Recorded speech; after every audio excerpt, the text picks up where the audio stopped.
warahmatullahi wabarakatuh. Perkenalkan, saya Najwa Ayu Putri Manesa. Saya Yohana Selvian. Saya Novi Fitriani. Kami mahasiswi Prodi Akuntansi Fakultas Ekonomi dan Bisnis Universitas Muhammadiyah Cirebon ingin mempresentasikan output mata kuliah akuntansi biaya lanjutan tentang akuntansi perusahaan manufaktur. Simak videonya. Berikut adalah contoh soal kasus. PT Tekstil Abadi adalah perusahaan manufaktur tekstil skala besar yang memproduksi kain untuk kebutuhan industri fashion dan rumah tangga. Perusahaan ini memiliki aktivitas utama berupa pembelian bahan baku, produksi, pembayaran gaji karyawan, dan penjualan grosir. Adapun transaksi di bulan Januari tahun 2024 sebagai berikut. Pembelian bahan baku pada tanggal 5 Januari 2024, PT Tekstil Abadi membeli bahan baku berupa kapas dan pewarna kain senilai 1.500.000.000 secara kredit dari PT Mitra Bahan. Selanjutnya ada pembayaran gaji karyawan pada tanggal 25 Januari tahun 2024. Perusahaan membayar gaji karyawan pabrik senilai 600 juta.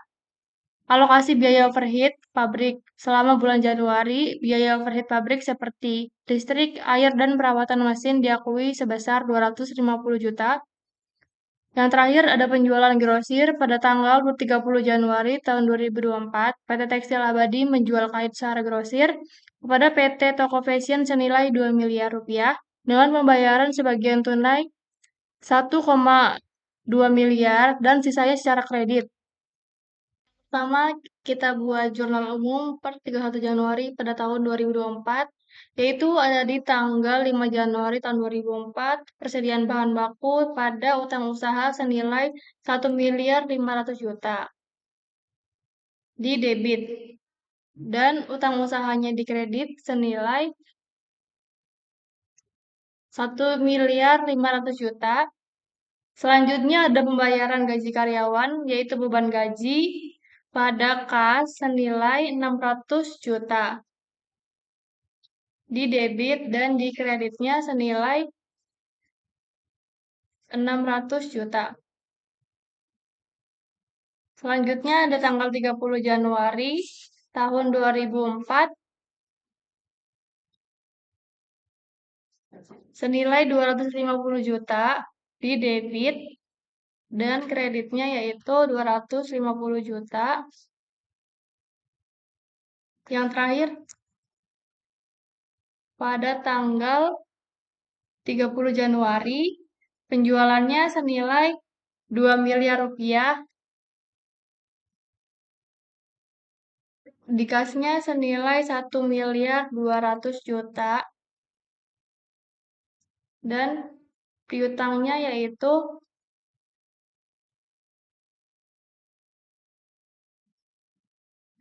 senilai 800 juta. Selanjutnya kita lanjut ke buku besar per 31 Januari tahun 2024. Apa sih buku besar itu? Buku besar itu kayak buku catatan utama dalam akuntansi yang isinya kumpulan semua akun keuangan yang dipakai buat nyatet transaksi perusahaan. Jadi, setelah kita catat transaksi di jurnal, nanti kita pindahin ke buku besar supaya bisa melihat saldo tiap akun. Misalnya akun kas, utang, piutang, dan yang lainnya. Intinya, buku besar itu tempat kita melacak keluar masuknya uang dan semua perubahan dalam akun-akun penting perusahaan. Yang pertama yaitu dengan nomor akun 1101 ada kas pada tanggal 30 Januari tahun 2024 senilai 1.200.000.000 di debit dan saldonya yaitu 1.200.000.000. Yang kedua dengan nomor akun 1102 ada piutang dagang pada tanggal 2 Januari tahun 2024 senilai 800 juta di debit dan saldonya 800 juta dan seterusnya sampai dengan beban overhead pabrik. Selanjutnya ada ayat jurnal penyesuaian. Misalkan dilakukan penyesuaian pada akhir periode. Yang pertama ada persediaan bahan baku yang digunakan selama bulan Januari sebesar 1.200.000.000 rupiah. Dan yang kedua ada beban penyusunan mesin sebesar 100 juta. Mari kita buat ayat jurnal penyesuaiannya. Yang pertama itu tanggal 31 Januari tahun 2024 ada beban bahan baku pada persediaan bahan baku senilai 1.200.000.000 di debit dan 1.200.000.000-nya di kredit. Yang kedua ada beban penyusutan pada akumulasi penyusutan senilai 100 juta rupiah di debit dan 100 juta rupiah lagi di kredit. Selanjutnya itu neraca saldo pada PT Tekstil Abadi periode 31 Januari 2024. Di sini itu ada kolom nomor rek. Nomor rek itu atau nomor akun, lalu ada keterangan, ada saldo debit dan kredit. Kita ambil eh, saldo-saldo ini dari buku besar dan dari neraca awal pada neraca awal pada Tekstil Abadi pada periode 31 Desember 2023-nya. Jadi di sini tuh kita taruh misalnya akun kas, saldonya itu kan di debit. Jadi kita taruh saldo di debit, begitupun seterusnya ke bawah. Kayak akumulasi penyusutan yang di kredit. Nah, di sini nanti total seluruh akun debitnya itu dijumlah dengan akun kredit dan hasilnya itu harus balance. Kalau ada balance kayak gini, itu dia hasil dari neraca saldonya. Setelah membuat neraca saldo, kita lanjut membuat neraca lajur periode 31 Januari 2024. Di sini kita menggunakan akun-akun yang sama seperti di neraca sebelumnya. Dan ada juga beberapa akun tambahan yang dari ayat jurnal penyesuaian. Pada kolom neraca saldo ini kita ambil pada neraca saldo yang awal tadi, awal bulan. Ini sudah dijumlahin pada awal soal itu. Lalu penyesuaian itu kita ambil dari yang sebelumnya.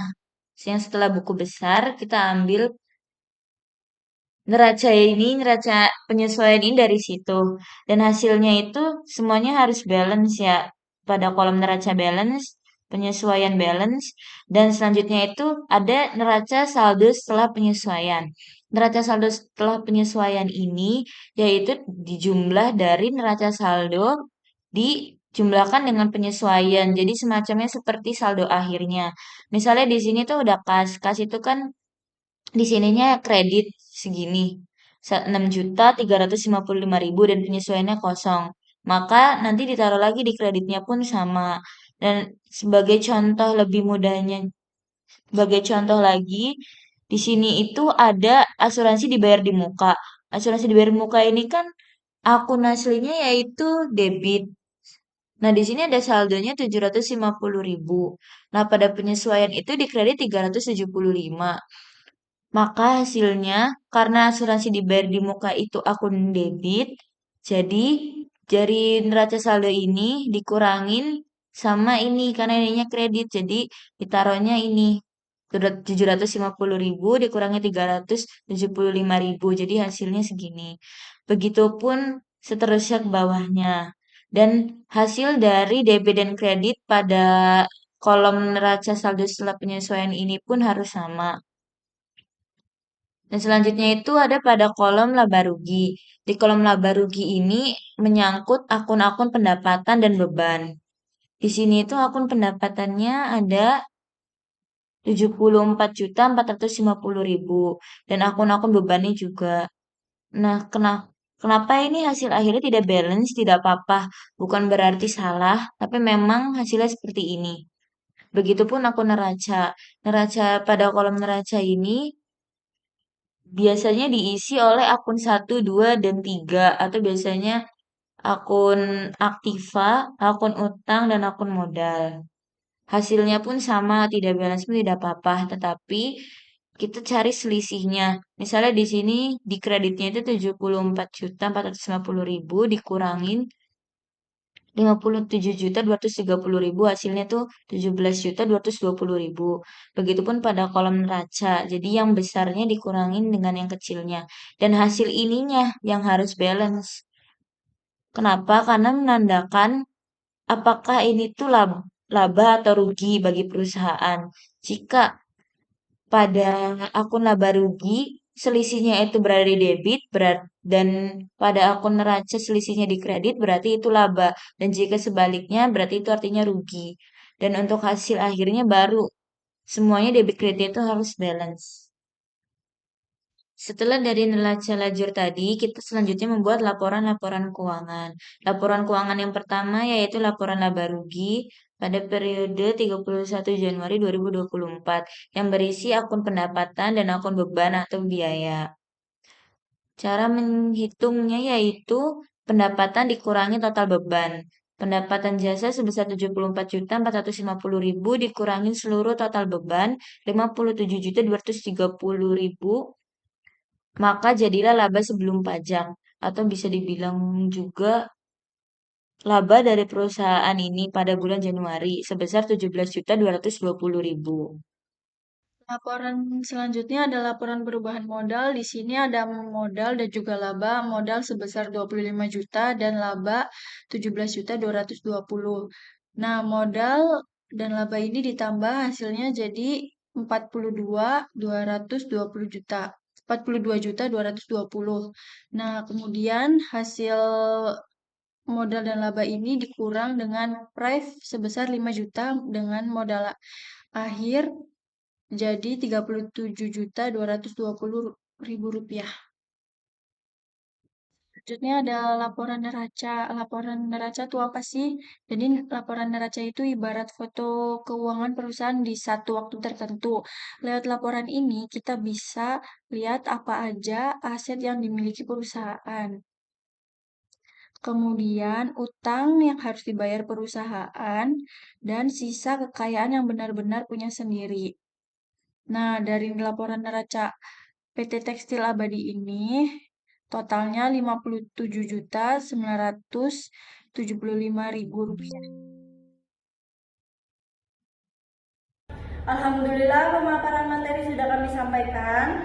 Kurang lebihnya mohon maaf, semoga bermanfaat. Wabillahi taufiq wal hidayah. Wassalamualaikum warahmatullahi wabarakatuh.